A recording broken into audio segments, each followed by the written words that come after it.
Hello, everyone. Today we have with us a guest who needs no introduction. Kyle Roof, co founder, PageOptimizer Pro, the number one tool for on page competitive intelligence, co founder, Internet Marketing Gold, the biggest library of SEO courses in the world. Kyle holds a patent for scientific SEO testing, has successfully exited an agency, and is one of the most loud speakers at some of the major SEO conferences. Kyle, welcome to the show, man. Oh, thanks for having me. I'm really happy to be here. Kyle, I am a huge fan of your work. From Lorem Ipsum experiment that broke the internet to your unique insights on Google algorithm. But before we dive into the technical side, let's start with the human behind the expertise. What is Kyle Roof doing when he's not playing with SEO? What am I doing when I'm not? My hobby is watching British crime drama, like the not like true crime, but like the TV shows, and I watch them all. I have subscriptions so I can watch all the new stuff that comes out, from like the serious crime dramas to the lighthearted ones where it's like murder is hilarious with like a detective that's quirky but solves the crime. I truly enjoy watching those, and then I watch a lot of What about gaming? I mean, I know that you had Mario Bros, at your home them. at a conference party. Like, are you into games as well, or was it that just No, I did. I found that I was at a fair and they were selling like a little mini like Nintendo that had all the original games on it. And that was a lot of fun just to grab it and play something like Mario Bros. But to be honest, as soon as Nintendo changed from like the little controller with like two buttons, games kind of lost me. So I haven't really gamed much since. I do a lot of Sudoku though, if I'm really trying to kill time. right, right? Transition from a lawyer, to SEO. How did that happen? I was a trial attorney for about 4 years. I was in court every day. I did divorce, custody, and support, and criminal defense, and I really hated it. It was such a grind on your soul. And I remember there are not a lot of people that do trial work. You think of a lawyer as somebody that goes to court, but that's actually the smallest percentage of all people that actually practice law. And I was doing, I think, what most people think is like the sexiest thing you can do and the most entertaining. And I remember, so I got out of law school, I was 24, and so I'm 24, 25, 26, 28 in that range. I was looking at like all these old dudes in their like 50s and 60s, and I was kind of like, is this my crystal ball? Is this the person I want to be? And it was kind of depressing. And I ended up taking a year off, traveled overseas. And in that time, I started a business and needed a website for that. And I found that a lot more interesting than anything I was doing in law. And so I started general contracting websites. And then from there, I got into the marketing part of websites and then gravitated towards SEO as I found it just a lot of fun. And it was really interesting problem solving where sites have different histories to them. They've got different goals. They've got different products or services or objectives or whatever they're trying to get across in their messaging. And kind of putting all that puzzle together was a lot more interesting than anything I was going to do in law. And so as soon as I got into SEO, I knew I think it was the career path for me and haven't looked back since. Yeah, having looked back, congratulations for, the successful journey so far. I'm sure there's a lot much more for you in the future. Yeah, so far so good. We'd like to keep it going. When you tell the story about your life, it's often linear, like here to there, and life is actually a ton of up and downs along the way. But there definitely been more ups than downs, which has been really great. And you're right, in the end, there has been a lot of success. So it's been a really good ride so far. Your journey also involves building and selling an SEO agency. Can you share some key insights into making an SEO agency more sellable and what strategies contributed to achieving a successful sale? Yeah, so we had an exit event, and where it's really more of like a strategic merger where another company merged, we merged together with them, and a lot of my shares were then sold, and I'm on the board of directors now for the company. But one of the biggest things is SOPs. You have to have pretty much everything written down in order and in a way that's going to be done the same way every time. And I think a big reason for that is, companies lose people all the time. People come, people go. You can't be dependent upon one person having the knowledge on how to do a particular thing. There needs to be an SOP for that. So if that person goes away, or what if they take a break or they're sick or something like that, somebody can step in and with minimal training can do the work that they were doing. I know when we set out to do SOPs, it sounds easy, like, oh, just write your SOPs. But I think it took us a good 2 years before we had SOPs that I felt really good about, that, this will get the job done every time, even if this person is fairly new to the agency. Another thing is something unique, like a unique USP, a unique selling proposition, or some IP that you've developed. Nobody really wants to buy a book They don't want to buy your clients. They want to buy something. And so you have to be able to give them something that is unique about your agency. What exactly are you selling, or what, even if it's just a perspective, we do SEO this way, or we do SEO for these things, that could be enough, but there has to be something there that is a little unique. And a huge thing is that you have to get to the point that you personally are not closing the clients. You're not closing the sale. You have a sales team for that. And then they're doing all that follow-up, because if you were to leave, there's no guarantee that the sales will continue. And that's a big part of that. And then you also can't be the one providing the service. You can't be doing the day-to-day with the clients, because again, if you aren't there, are those clients going to go away? Are you that one focal point for the client that you sold them, brought them in, and then you're providing the service for them? That has to be done by the team. And so that also took several years to kind of move myself and also my business partner, Andy, for us to move out of those roles where we weren't part of the sales process, or we weren't directly providing the service, that there were team members that handled that. So that way, when somebody comes in, the thing is turnkey. The SOPs are there, so they don't have to learn SEO necessarily. The way you're doing it, the way you're doing it successfully is already written out. They don't need to worry about you selling or providing the service. That's already being done by other team members. The very last thing I would mention is that you need to sell when you're growing. People want to buy, and this is any company, people want to buy a company that's going up, because their idea is, I can take this successful company and I can put my vision on top and grow it more. A lot of people try to sell when they're flat or maybe down a little bit. And the pitch they give there is, well, if you bring your vision in, then it'll grow again, or it'll rebound. And nobody really wants to buy that type of company. Or if they do, they're going to buy at a discount. So if you want to sell, there's always that dilemma. Should I sell now because we're growing, or should I hold on to it? If you're at a point where, like, this is a good time to sell for us and you're on an upswing, then that's an excellent time to sell. And even though the future is the future, and maybe you could have gotten more a year later, if you're in that position where you've got the right buyer and you're on the upswing, and you can show how that upswing is going to continue as well, that there's a vision for growth, then that's the absolute right time for you to sell.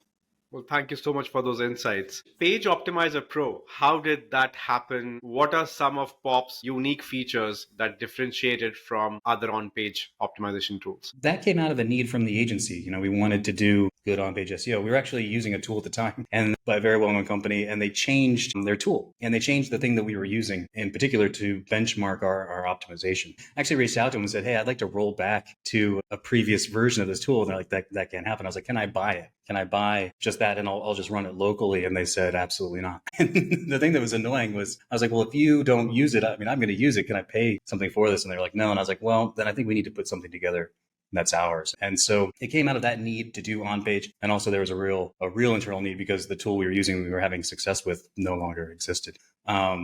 So what happened is I went out and wrote my own algorithm, and we were doing it internally. We were actually doing a lot by hand. And while we were getting some success, we realized that's not sustainable. You can't do this by hand at scale. And so that's when it turned into like a Google script. We were doing it into Google Sheets. And then from there, it turned into a SaaS where we were logging in and doing it on the cloud for speed and ease of access. We also started breaking Google Sheets. They have a limit as to how much data you can actually throw at them at once. And so, yeah. And I was showing it to some SEO friends, and like, would you like this? Does this look useful? And they said, absolutely. And that's how we were able to kind of then spin it off from the agency and turn it into its own company. And the software became its own thing from there. Right. Looking back, what was one of the biggest challenges you faced while launching Pop? Well, there were a couple. One was finding a developer. The back end of the tool is mostly Python. The front end is JavaScript. And finding a developer that could do both of those things is almost like finding an asset engineer. Yeah. Developers kind of do one thing or the other. And so finding the right developer that could handle both of those, especially at the beginning, because we were bootstrapped. We don't have any debt. We didn't have any debt. And so finding the developer that could do that was quite a challenge. And then also explaining to a developer, because they don't understand SEO, hey, we need to do it this way. And like, well, it'd be easier if we did it that way. And I'm like, I'm sure it would be easier, but that's not going to give us the results we need. So you also have to then get a developer that has some concept of SEO or is willing to learn the concepts. And so that was a big issue out of the gate. That's been an issue actually the whole time we've had the tool, is finding the right people to work on it. I don't code. I understand what Python can and can't do, or what JavaScript can and can't do, but I'm not in there coding. And so it has been a real challenge to find people that understand how to do the things that we need them to do, and then also can have enough concept of the why that they can actually implement what you're talking about and get the output that you need. Right. Like you said, you were bootstrapped. So, and tech is so important for any SaaS tool. So what are your suggestions from your experience? Should it be always in-house, or should you find contractors? Because, tech is so important, it's such a crucial decision, whether to have it in-house, outsource. What are your suggestions? So especially when you're starting off, because you don't know what businesses will work and what what won't, and what the market will like and what it won't like. And so I think you have to keep it as low cost as possible. And that's going to be through contractors. Now we have people that are, I mean, they're still contractors, but they're full time. I mean, they're working just for us. But you will have to realize at the very beginning when you're putting your own money out, unless you've got unlimited money, that they're going to be splitting time between your project and other projects. And so that will slow things down. But I think that's a better approach anyway. That'll give you time to iterate, to tweak it a bit, to make it what it needs to be, but it'll also keep the cost down. And then once you get to the point where, hey, we can raise your rate and we can give you this many hours a month, then they're essentially in-house and yours. But I think it takes a little time to build up to that. What were some strategies you implemented initially to grow the user base? You know, the biggest thing we did, which was the smartest thing I think we did, was we gave it away for free. We launched at the end of 20. We actually just had it on the back end of our agency website where you just kind of put in your keyword, location, and an email address, and we'd email you a report. Was really how it started. That started crashing our website. And that's actually then why we needed to put it as a SaaS tool. But I think we gave it away for free for about 7 or 8 months. And that created a user base that one was willing to kind of be beta testers for us. And they were obviously going to give us a lot of grace because we weren't charging them.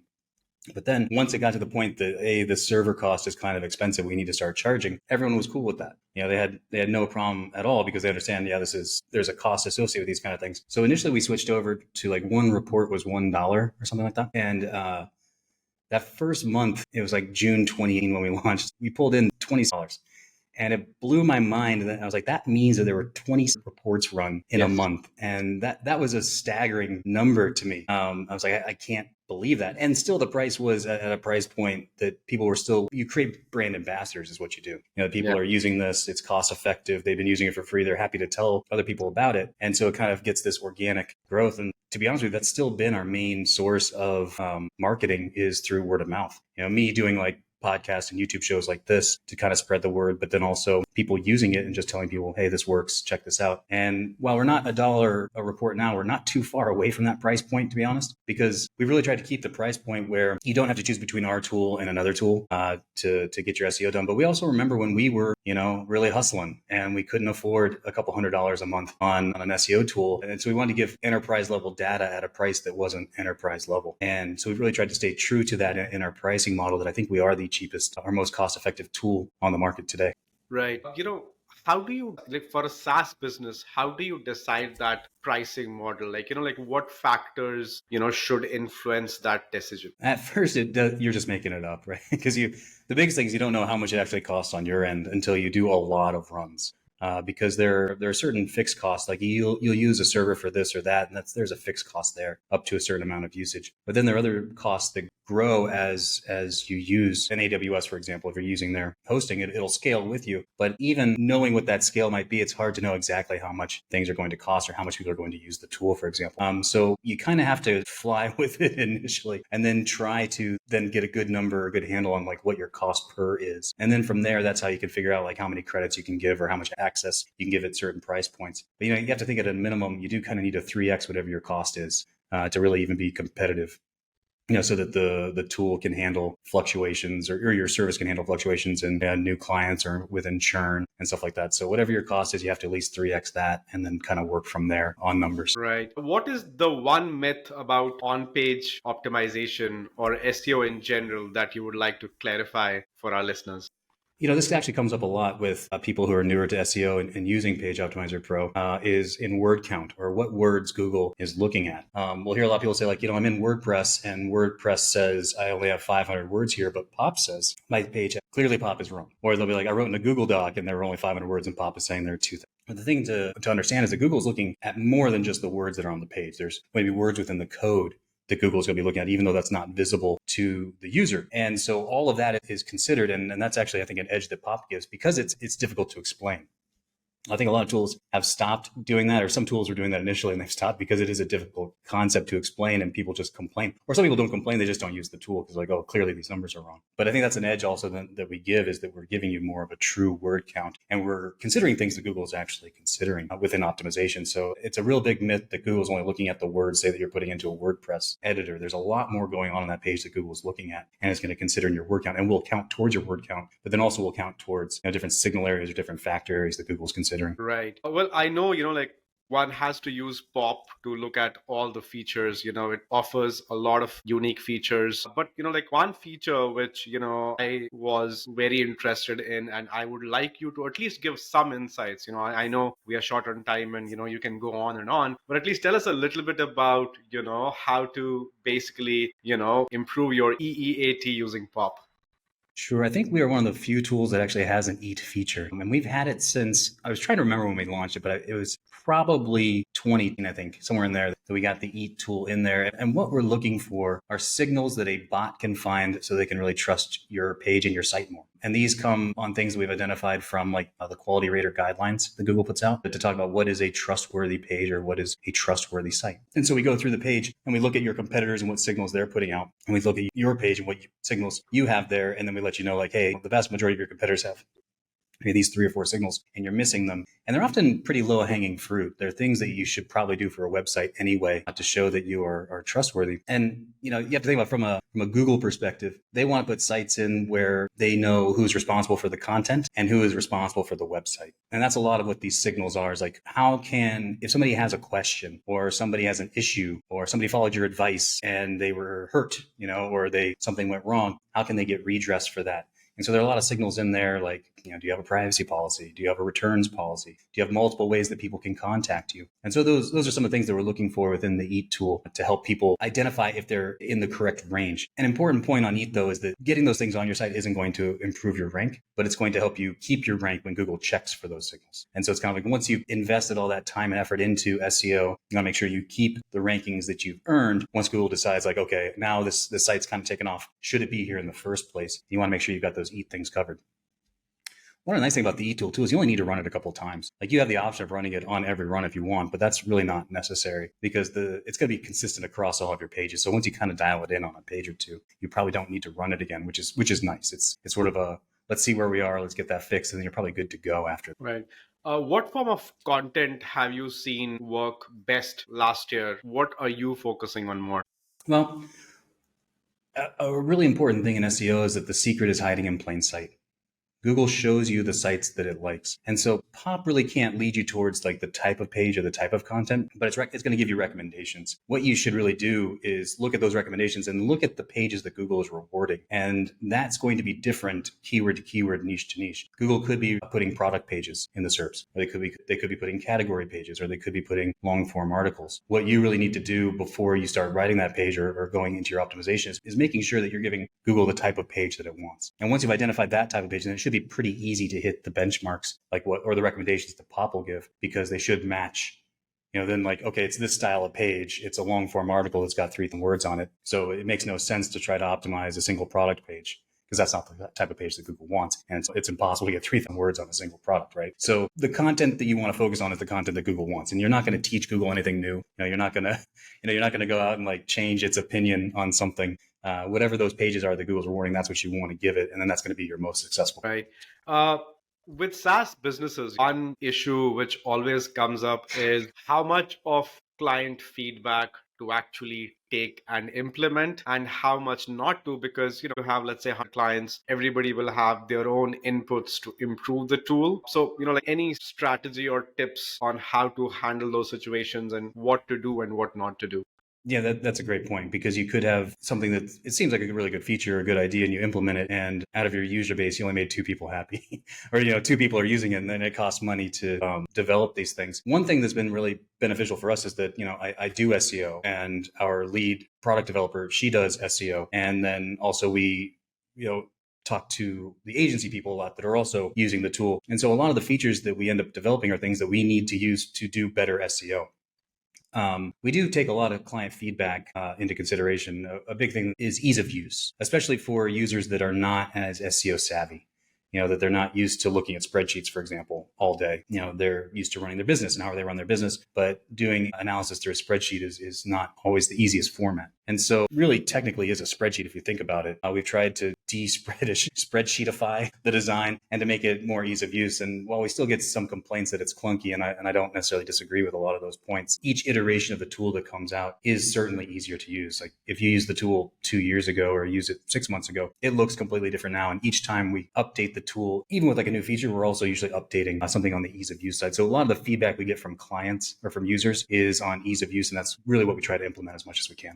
Kyle, tell us your favorite client story. I know there must be many, but any one that comes on top of your mind. Favorite client story. Well, I can give you 2 quick ones. One is actually kind of recently where somebody came in and they're like, hey, I ran my page through a couple other tools and even Pop, and I'm getting a score of like 100%. I'm getting a really good score, but the page isn't performing. And what's really interesting is from some of the recent updates that have happened, like the helpful content update and a few others at the end of last year, we found that over optimization is really becoming a bigger factor. When we launched Pop in 2016, or when we were working on 2016 and launched in 2017, over optimization was a factor then. But then like 2018, 2019, 2020, even kind of leading up to 2020, it seemed to go away in terms of importance. And so we devalued that within the scoring.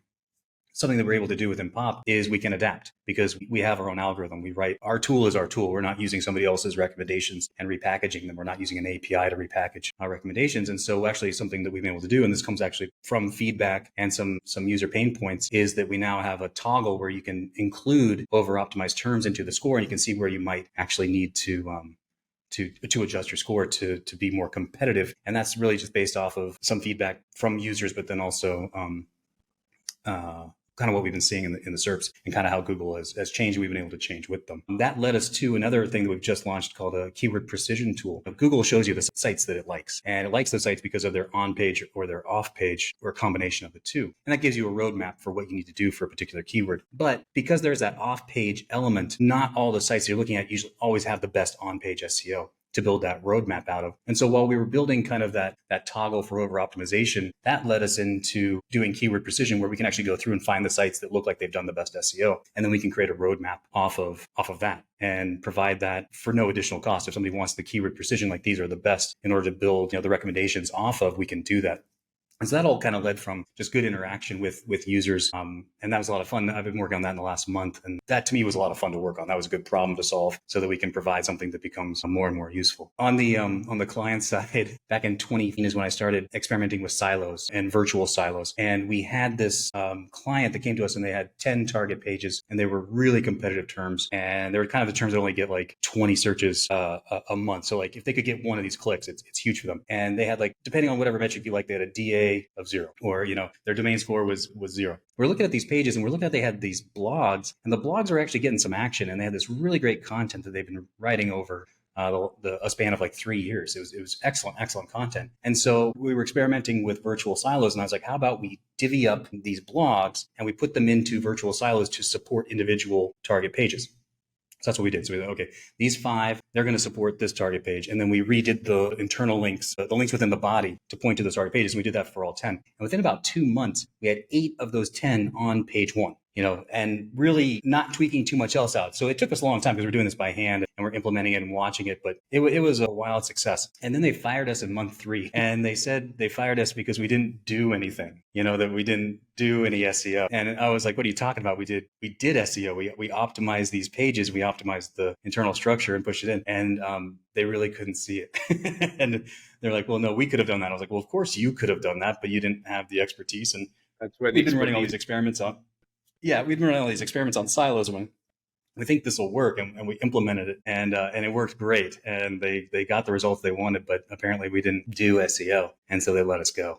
But so it was one of those things that was a real bummer, but at the same time, it was really satisfying because we knew like, okay, we're really onto something here. We can do really good SEO with this kind of a structure and setup. And that was 2015. It still works very well today. We can implement those on client sites, and it's still very successful, and it's a very powerful technique. And I would still argue that we're still doing SEO. When we do that. Well, Kyle, I can't let you go if I don't ask you this. When you rank a page written in Lorem Ipsum, number 1 on Google, organic, and maps, what on-page magic did you pull off? How did it change your perspective on Google's algorithm and SEO best practices? When I did that test, that big kind of show, and that was in 20, and leading up to that, I've been running a lot of tests, and I realized Google can't see this page, and Google can't read like a human can read, and also there are different places on the page that are more important than others. So Google's looking at these spots more intensely than other spots, and then I realized Google's algorithm is an algorithm, and if you can give the algorithm the math that it wants, you can be very successful. So in a public competition, I launched a page in Lorem Ipsum, so that's just fake Latin text, and then I did the math, and then I copied and pasted in the terms that were needed to satisfy the math for the algorithm. And then that page went to number one. But what was a lot of fun about that, though, is that I got a lot of flack for it, and I redid it in 29. And then I still get flack for it, like, there've been all these updates, the helpful content update, medic update, rank brain, hummingbird, mum, bird, all these things. And that's supposed to have killed that. And some people even said there was a specific Lorem Ipsum update as well. And so a couple months ago, I was speaking at Chiang Mai SEO, and I redid the original tests. And wouldn't you know it, they all still work. The more things change, the more they stay the same. And that's actually should be reassuring to a lot of people. There is a lot of uncertainty in SEO, but the foundations of it are really immutable. This is what SEO is. And it does come down to satisfying the algorithm at the end of the day. And so long as Google is using an algorithm, there still will be SEO, and there is still value in doing SEO. What next for Pop? We're about to launch our API. Let our API be public, so people that want to, say, access their credits through an API can do that. And then people that have maybe their own internal tools and have some savvy there, they can actually access Pop through the API. That's kind of one of the biggest things that we're working on right now, and I hope to launch that this week, actually, and I'm pretty excited. Well, all the best for that. Thank you. What advice would you give entrepreneurs looking to start their own SaaS business?